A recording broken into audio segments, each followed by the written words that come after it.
ഇന്ന് ഈവനിങ് ഞാനും ഋതും കൂടിയിട്ടൊന്ന് പാർക്കിലേക്ക് പോയിട്ടുണ്ടായിരുന്നു കേട്ടോ. അപ്പോൾ അതിനുവേണ്ടി ഞങ്ങൾ നേരത്തെ തന്നെ റൂമിൽ നിന്നൊക്കെ ഇറങ്ങി താഴെ എത്തിയപ്പോൾ ഭയങ്കര കാറ്റ്. അപ്പോൾ പിന്നെ പോണോ വേണ്ടേ എന്നുള്ളൊരു ഡൗട്ടായിരുന്നു. പിന്നെ കുറച്ച് നേരം അവിടെ വെയിറ്റ് ചെയ്തപ്പോൾ കാറ്റിനൊക്കെ നല്ല കുറവുണ്ട്. അപ്പോൾ ഞങ്ങൾ നേരെ ഈസ്റ്റ് പാർക്കിൽ പോയി.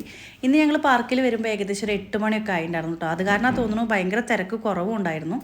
പിന്നെ ശരത്തേണ്ണൻ അവരുടെ ഓഫീസിൽ ഇഫ്താർ പാർട്ടി ഉണ്ടായിരുന്നു. അപ്പോൾ അത് കഴിഞ്ഞിട്ട് എന്തായാലും എത്താൻ ലേറ്റ് ആവും.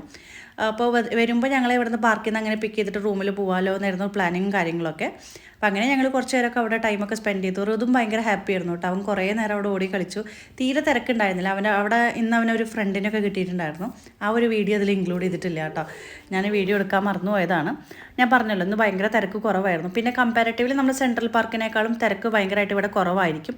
പിന്നെ ഇന്ന് ഇവിടെ ഒരു സെക്ഷനിൽ ഇങ്ങനെ ഇഫ്താർ പാർട്ടി കാര്യങ്ങളൊക്കെ അവിടെ സെറ്റ് ചെയ്യുന്നുണ്ടായിരുന്നു. കുറേ പേര് നിസ്കരിക്കുന്ന കാര്യങ്ങളൊക്കെ ഞാൻ കണ്ടു. അപ്പോൾ പിന്നെ ആ സൈഡിലേക്ക് നമ്മൾ കൂടുതൽ വീഡിയോസായിട്ട് പോയില്ല. ഒരു സൈഡിൽ നിന്നിട്ട് മാത്രമാണ് കളിച്ചത്. പിന്നെ കുറച്ച് കഴിഞ്ഞപ്പോഴത്തേനും ശരത്തേണ്ണനെത്തി. ഞങ്ങൾ നേരെ പാർക്കിൽ നിന്ന് ഇറങ്ങിയിട്ട് അങ്ങനെ റൂമിൽ പോയിക്കൊണ്ടിരിക്കുകയാണ് കേട്ടോ. അപ്പോൾ ഈ പോണ വഴിയിൽ ഫുള്ള് ഇന്നത്തെ എൻ്റെയും ഋതുവിൻ്റെയും കാര്യങ്ങൾ എന്തൊക്കെയായിരുന്നു എന്നുള്ളത് പറയലും പിന്നെ ശരത്തേണ്ണൻ്റെ ഓഫീസിലത്തെ കാര്യങ്ങളും ഇഫ്താർ പാർട്ടിയുടെ ഡിസ്കഷനും കാര്യങ്ങളൊക്കെ ആയിരുന്നു. അപ്പോൾ ഇത്രയേ ഉള്ളൂ ഇന്നത്തെ വീഡിയോ.